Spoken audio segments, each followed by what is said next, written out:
can take a few seconds because now I don't even have, I can see you. Hi, folks. I don't even know you. Hi, is it Chipo? Hi, John. Recording is paused. It We're says live meeting on is now Facebook. streaming live on Facebook. Okay, It says it is, but I'm on Facebook and I don't know where it is. So, but go to my page, I guess, my Susie. yep, I am. Hopefully it'll work. Okay, got the chat box open. Okay, you guys, technology stuff is not my thing. But I am learning. Okay, I've got the chat box open. We'll wait a few more minutes because we're here to start. I'm so excited you're here I today. think it's working on Facebook because I think it just saw me. So I'm gonna so keep the camera on you. Okay. Oh, the camera is on me. How's the camera? There, everybody view. Okay, can y'all hear me? Type yes if you can hear me or nod.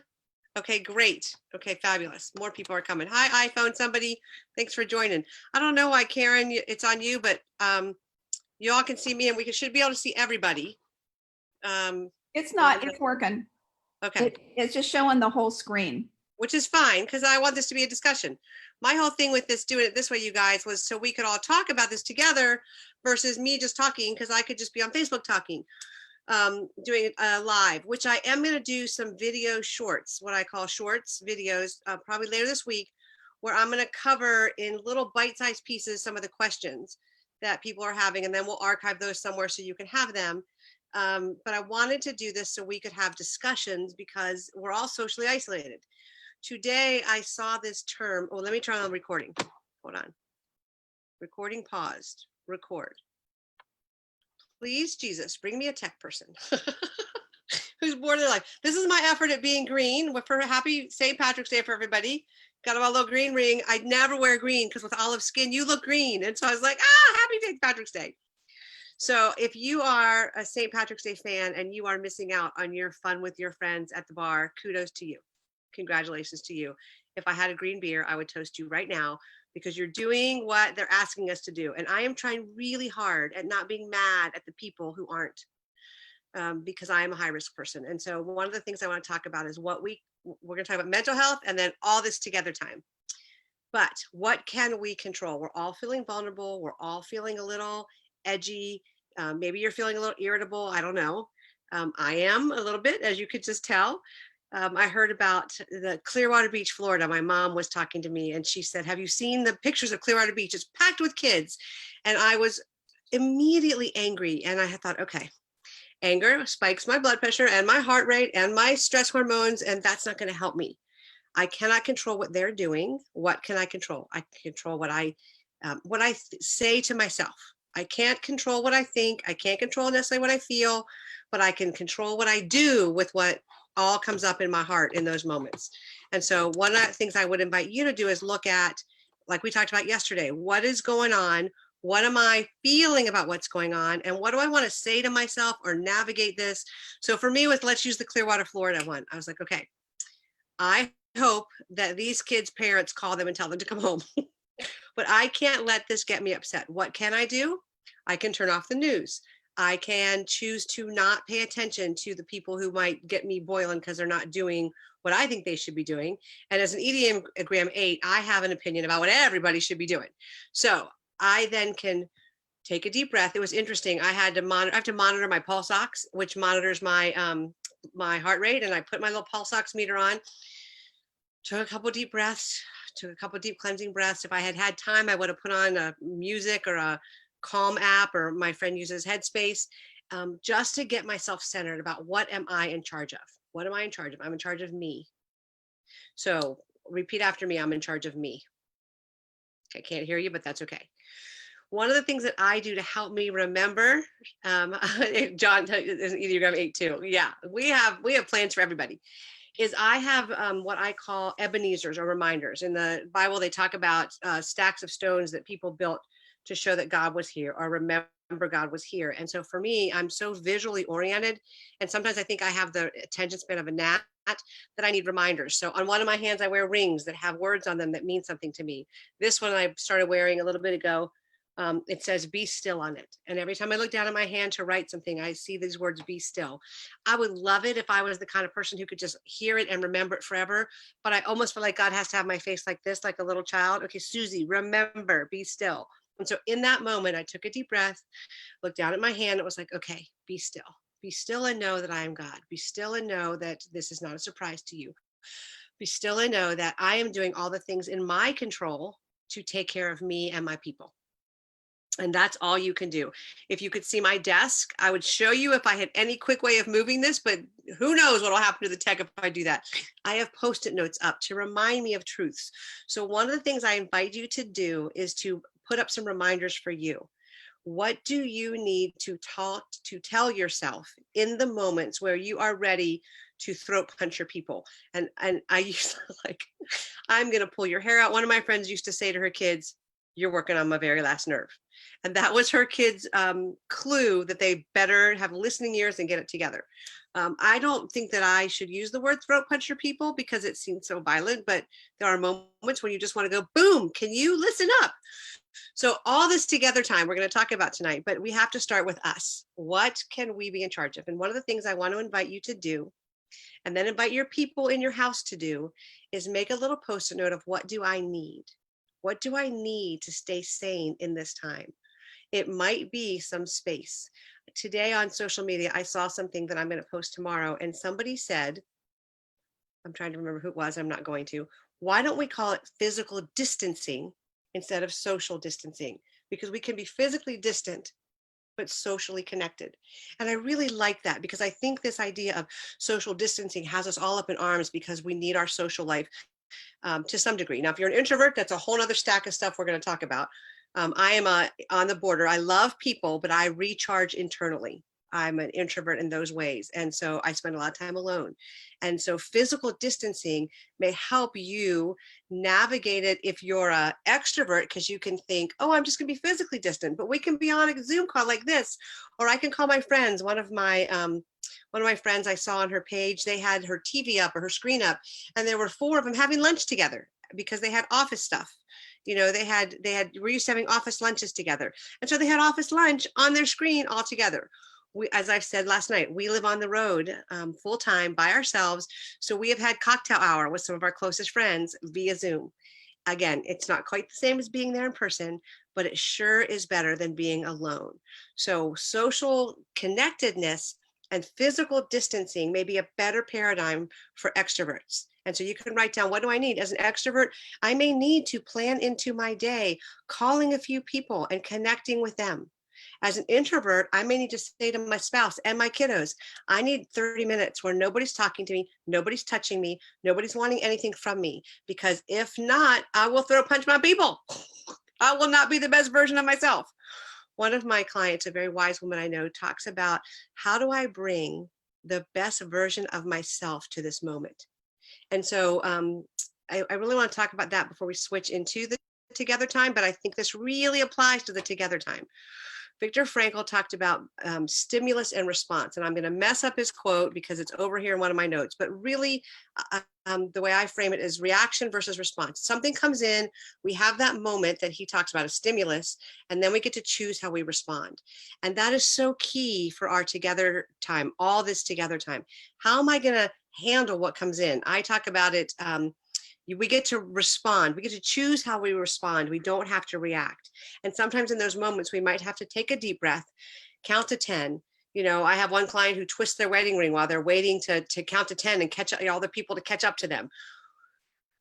Deep breath, shoulders down. I joke about wearing my shoulders and earrings because I get very stressed. So shoulders down, deep breath. How do I want to respond to the situation? So this situation is just beginning. We have not, as a community, as a culture, spent a lot of time with our people all day long. We have businesses, we work, our kids go to school, and all of a sudden we're crammed all together in what feels like very small spaces. And so we've got to step back and say, what do I need? What does he or she need? What do they need with our kids, no matter what age they are? because everybody has needs. And sometimes one parent might be better suited to handle a different kid better, personality wise, better suited. We had one of our kids, my husband was much better suited to talk with her about things and help her because they kind of ran on the same logical wavelength. I always had a feeling wavelength and she had a much more logical wavelength. And so those are so just as one tip, like who in your house is better suited to handle whatever's happening with that kid. Okay. Um, with all this together time, we've got to have physical distancing in our own home. I'll never forget the time, like I'm a physical touch girl. I rarely want physical distancing. And I remember when we were living in our house, in our townhouse before we hit the road, our loft townhouse, there was a couple evenings I had a lot of alone time. I was kind of getting better from another sickness. And John had come home one night and I was looking forward to snuggling on the sofa with him. And he kind of looked at me and he goes, I just need some space. I need some mental, emotional, and physical space. So if we're going to watch a movie, can we sit on opposite sides of the couch? And I was like, okay. Inside I was like, what? You don't want to snuggle with me? But I was so proud of him for asking for what he needed. And it was really important in that moment that that stimuli of, feeling something came out and was processed to what do I want to say? I want to thank him for sharing what he needs. I want to respect what he needs and honor what he needs. And so we actually watched the movie sitting, separately, because that was better for him. And in that moment, my needs were less big and less loud than his. And so I want you to write down your needs, have your people write down their needs, and then look at how do we navigate that together. Here's the bummer. Everybody's needs are not going to get met all the time. And so one of the things I talk a lot about with my clients is, especially like if they go on vacation or if they have a big event coming up, what are the expectations? What's the one or two things that will make this a win for you? At the end of the day, for you and your kiddos and your spouse, what will make it a win? If you're a high introvert, it might be, I get some time where I'm physically distant from you and the kids to just recharge. If you have an extroverted spouse, noise and chaos and kids interrupting him or her is not going to bother them and drain their battery like it might drain yours.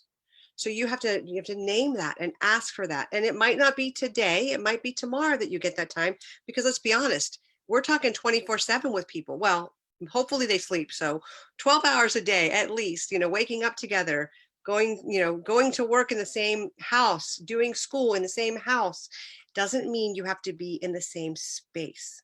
So I'd love to hear some creative ideas that you may implement about how you portion up your space.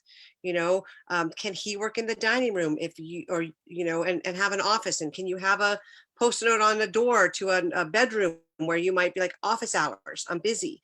Now, of course, if you have littles, it's going to look a little different, but the goal is how do I take care of myself in this kind of almost internal quarantine? One of my friends said, and I love the idea of not quarantine, but physical distance. How do I create physical distance with all this together time?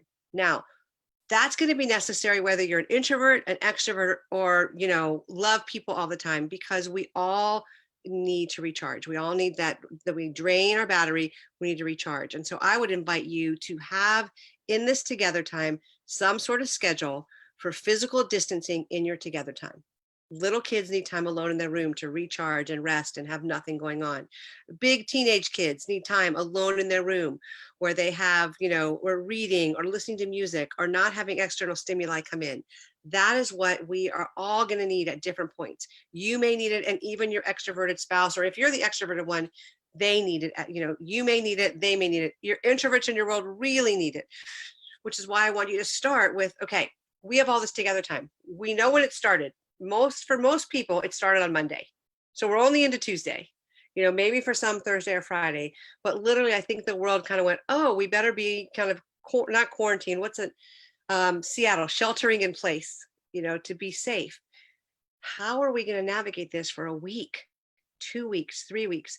And the faster you get into a routine, the faster you talk about expectations, the sooner you address what people's needs are, the more calm you're going to find in your home, the more calm you're going to find in yourself, and the more calm you're going to find in your relationships.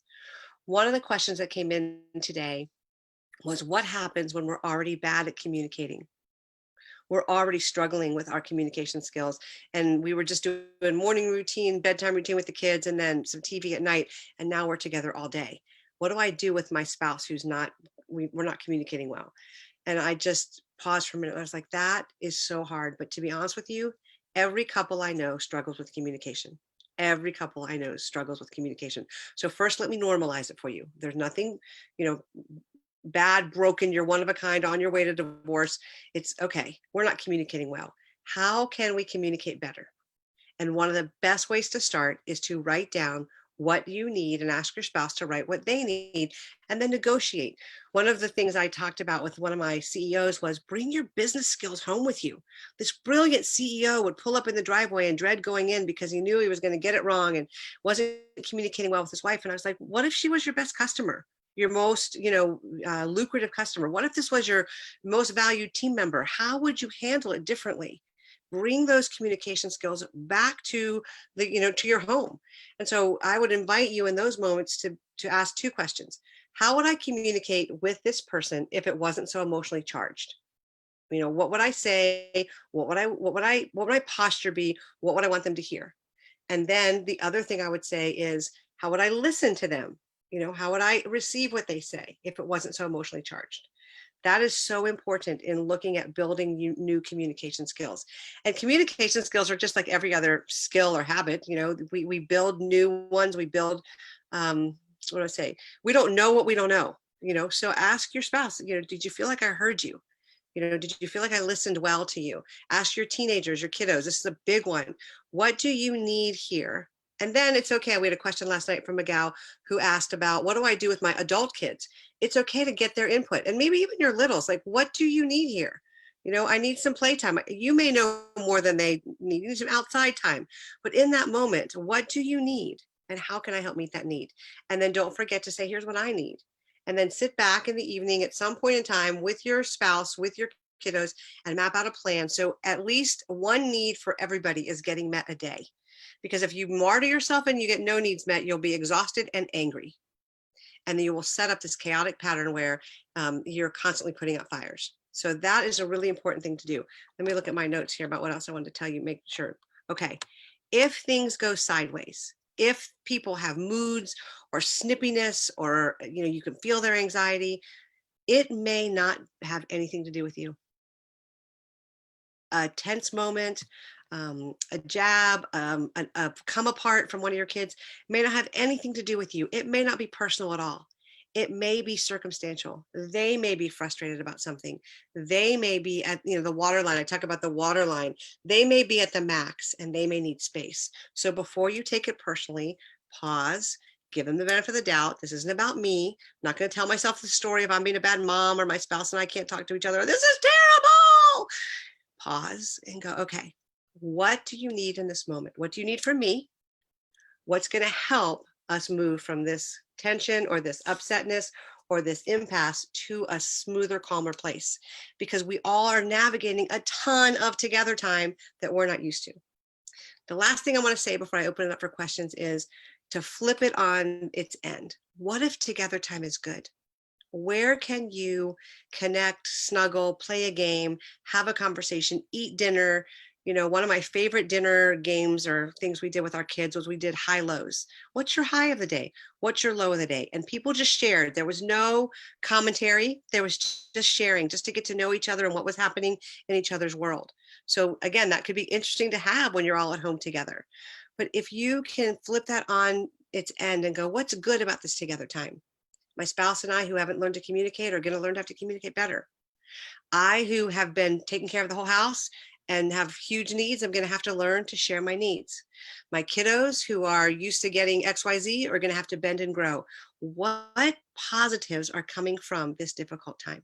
That's another way for you to kind of flip it and reduce the anxiety and the I'm in this by myself. I have to carry it alone.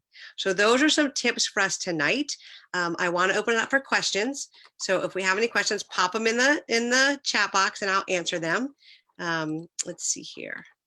If I'm getting any, or if you want to unmute, you can unmute and ask your question and it'll be like having a conversation. Woohoo! Okay. Okay. Somebody asked, how do I structure my day when we're both working from home? I think that goes back to communicating about expectations. Nobody should have to do all the stuff all the time. or maybe I read that wrong. Oh, when I'm working from home, but he's still leaving. Sorry, I wrote that wrong. When I'm working from home and have the kids home from school and he's still leaving. Oh gosh, honey, that is so tough. So I think at this point, what you're going to need to do at some level is, again, go back to my needs, my kids' needs, structure. I know there are people who are first responders, who are physicians, who are on the front lines and have to go to work. There's also people whose offices haven't closed and they're expected to show up. So what does that mean? I think you can actually expect more of your kids. I don't know the kids' ages in this situation, and really ask them to, the olders, the bigs, to help with the littles if you can. I think it's okay to look at your meeting, and if possible, I talked with a client today, and they said, I was in a meeting with a parent, it's a teacher, and my little kid came wandering up, and I just had to be, you know what, I'm sorry, let me just handle this real quick, and they handled it. So I think people are more gracious about that. I think if you have a spouse who leaves when they come home for the day, it's really okay to go, here you go. Here's the kiddos, they're yours. I need to have some space, but you've got to talk about all that expectation wise ahead of time. Here's what I want to say. Expect it to be tense, expect it to be hard. That doesn't mean it's bad. That just means we have to have some more conversation around it, and more conversation to kind of work through, again, needs. What are your needs? Because at the end of the day of being with kids and trying to work, your water line may be up here. You're like, I'm drowning. I don't care if they watch a movie and eat hot dogs. I just need some space from them. And so internal, navigating that internal energy and asking for what you need. Now, every spouse I know would say, I worked all day too. Correct. We're not getting in a battle about who's more tired. What we're trying to do is navigate how we're going to do this well together. And we might have to take turns. You might have to draw straws, but whatever you do, start from a place of needs and expectations, hopes and dreams or dreams is a little big, but hopes for how an evening might go when your spouse gets home. You might have to lower your standards. I had one gal I talked to today whose house is usually pretty organized. And she was like, it's a mess. Everything's a mess. And I was like, okay. Your standard might come down a little bit with toys and the things that you pick up. You might have to lower your expectations in some places or adjust them. It might be like, okay, here's the laundry basket. Throw everything in the laundry basket, put it in the corner so at least the floor is clean. We're going to get creative about some of this. One of the things I am going to talk about, I think on Thursday, is a bunch of kid ideas. I've been collecting them for how to deal with some stuff with your kids and grow from there. All right, other questions. Let's see what I've got here.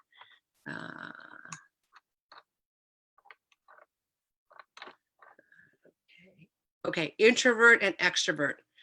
Okay, and processing. I want to process and talk about things, and he doesn't.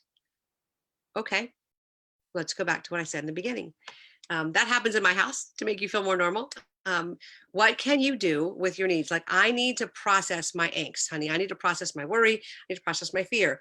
I do this thing called dumping your box. Internal processors, if you gave an internal processor and an external processor a box of stuff, an internal processor is going to take their box away, look at all the things in it, think about all the things, and about 3 days later, come back with their maybe 2 sentences about what's in their box. What do you think about your box? And they're going to have 1 or 2 things to say. And you're going to be like, how do they get there? And they're not going to be able to answer that question because they just internally thought it through. Okay. An external processor is going to take the box, dump it out, pick up everything, talk about it while they're picking it up, trying to decide what they think about it. And at the end of 30 minutes, they're going to have an idea of what they think. And internal processors look at me and go, which of all their thoughts am I supposed to believe? And I'm like, just wait till they get to the end. They'll come to a conclusion. But that's a really different way, especially when it comes to processing anxiety, fear, differences. Do we need to go to the grocery store? Who should go? Did you wash your hands? What about the kids? Do we have enough, Play-Doh and crafts? Or I've got to get the work done. It's much harder to be calm when what you're processing is tense. So if you just pause and use, this is the strategy I tell my clients. If you are an external processor, what you do is you look at your spouse or your friend and you say, can I dump my box? I just need to dump my box. I don't need you to fix it. I don't need you to commentary on it. I just need you to help carry it. And usually an internal processor will go, okay. And then you do it and you're done. But your expectation can't be that they interact with you on that because that's not how they're wired. An internal processor, you might have to say, you know what?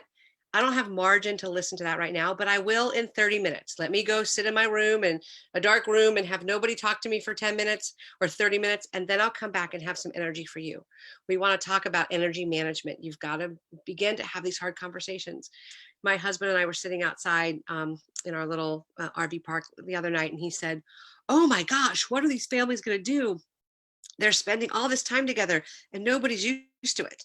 And I kind of chuckled, and I was probably a little snarky because I was, frustrated with just the whole reality of being stuck and a few fears of my own anxiety. And I kind of paused and I looked at him and I was like, I guess we're going to learn some new habits. We're going to develop some new muscles. Now, the we being the universal we, because my kids aren't here anymore. My kids aren't living at home. But there are times and there are places where we have to do that with John and I. We're living in this little tiny house, and the habits of getting in each other's way, or when I want to talk about something and he's knee deep in a meeting, I want to look at you and give you some, I don't know, whether it's to muddle through, permission to muddle through, but not permission to be hard on yourself while you're muddling through. Learning new habits, developing new skills takes time. If you went to the gym and you were trying to do a new workout, you wouldn't expect yourself to get it perfect the first time. Well, maybe you would if you're a perfectionist, and then that's a whole other thing. Email me. We'll work on it. But you need to be gracious with yourself and understand that things are going to take time. This habit, these things you're training your spouse or your kids to do, or even yourself to do in this all together time, is going to be messy and muddled, and it's okay. It doesn't mean you're doing it wrong. It means you're changing from what has always been the way we do it to figuring out a new way of being. And if you can do that with some grace and gentleness, not just with yourself, but with all your people, it will bring the calm, the chaos down. It will bring more calm. Laugh. It may be a huge disaster. Your idea for I had this big idea one time for this fun family bonding time, and my kids hated it. And I could have gone two ways. The story I told myself could have been I'm a failure, or we could have laughed and went, well, that didn't work. What else can we try? Laughter and levity. One of my my husband's business partners sends him these silly memes every day, and they crack me up. One about don't be friends with Tom Hanks. He got stuck in an airport, stranded on an island, lost in a volcano, and I think his ship was taken over. So don't ever travel with Tom Hanks. Like things that make you laugh. Get a time where you can laugh together as a family. Find some comedy, even with the tension. If you can sit with your spouse in the tension and your kids, and remember this thing, your relationship is bigger than this moment. Your relationship is bigger than the tension of this moment. How can I be warm? How can we connect in the midst of this? Because so much of life that we're going to live right now is in the midst of chaos, anxiety, sadness, grief, struggle, disorganization, maybe not even knowing how you're going to get through the next day. And that's okay. Name it, own it. What do I need? How can we get through this together? Those are some things that are going to help you. Okay, I got about 3 minutes left because I'm really committed to ending on time. So we only do 30 minutes here. If you want more, you can always email me. We're going to do this again tomorrow night, and I'm working on some ideas for next week. But okay, I have one more question. Can't process. This is a great thing. You can't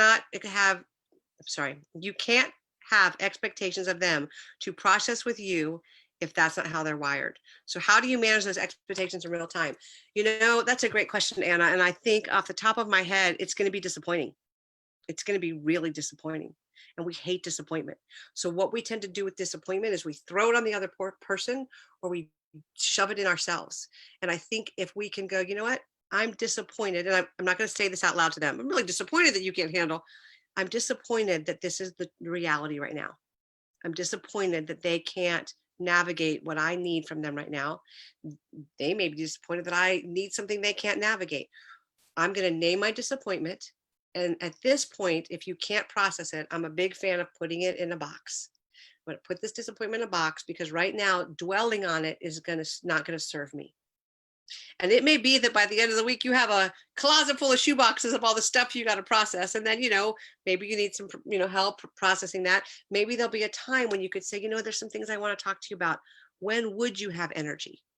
And it may be that it won't be as soon as you want. And I think it's okay to be disappointed. I think it's okay to be frustrated. I think when we're having those feelings and we think we shouldn't, we box ourselves in a different way. We put ourselves in a double bind, and then it slides out somewhere. So I think it would be okay to name for yourself, really disappointed. This is my reality. I know for me, and this is so small compared to what people are going through, But so we live in a very small home, 340 square feet. And we live in a place where it's sunny and getting outdoors is great. But the allergies here are off the charts and tree pollen is in the red zone. And my doctor said you need to really stay in because if you get a cough or a sinus problem, it could go to your lungs. We don't want that. So my life just went from this beautiful trailer, this sweet tiny home in this beautiful park to just this tiny home. And I was really disappointed and angry.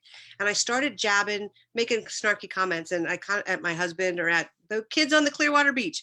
Clearly, there's no reason for me to be that invested in them. But I was so mad at them. And I thought, what are you so mad at? You're so mad you can't be outside.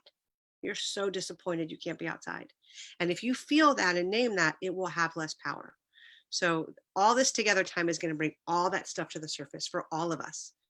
There's things about your kids you're going to learn that you don't like. There's things about yourself you're going to learn that you are going to want to change. There's certainly things about your spouse that you're not going to like or that you're going to want to change. And you can't always do that. One of my favorite stories, well, it's favorite now because it's over, but I'll tell you this story to end. There was a season where my husband and I were going through some pretty tough marital stuff. And we were both working on it and he was doing his work and things were kind of getting better. We'd come out of the crisis and we were in the better stage. And my sister had come over to spend some time with us. And she made this comment about you and John seem to be doing really well or doing better. And I was like, yeah, we are. We're really connecting and things are better. And so, you know, being the sharer that I am, John and I were in the car the next day running an errand or picking up a kid from a carpool or going to a soccer game. I don't even remember where we were going. But I said to him, hey, Annie recognized that we were doing better. And she made a comment that we really are doing better. And I just wanted you to know, I see your hard work and we are doing better. And I'm just really happy about that. And my husband, who's very logical and very literal, said to me, well, that's because we've learned to tolerate each other. And literally, folks, I think my head spun around. I'm sure fire shot out of my eyes and steam out of my ears as I looked at my husband and said, you tolerate me? You tolerate me? Because clearly that word had tons of weight. And he's backpedaling, going, no, no, no, no, no, no. All I mean is that we've learned to live with, make allowances for, cover with grace the things that annoy us about each other, because there's things about me that annoy you. And honey, believe it or not, there's things about you that bug me. And I was like, took a couple deep breaths and was like, okay, that's fair. So maybe in this time, one of the things you could do is also have a box for the tolerate stuff. I'm tolerating this about my kids. I'm tolerating this about stuff about my husband. I'm even tolerating this about myself.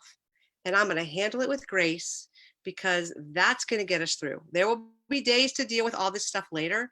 What's the gracious? What's the most kind and giving and gracious person I can bring to this moment, the best version of myself when all this together time has me pulling my hair out. So those are some answers and some tips for the questions today. It's 8:32, so I want to honor your time. I do have this research for you. I have to look it up again. Let me share. Hold on if I can do this. Hold on one second. I have this. Nope, I don't. So I will post it in on Facebook, but it's bit. I'll do it just down here.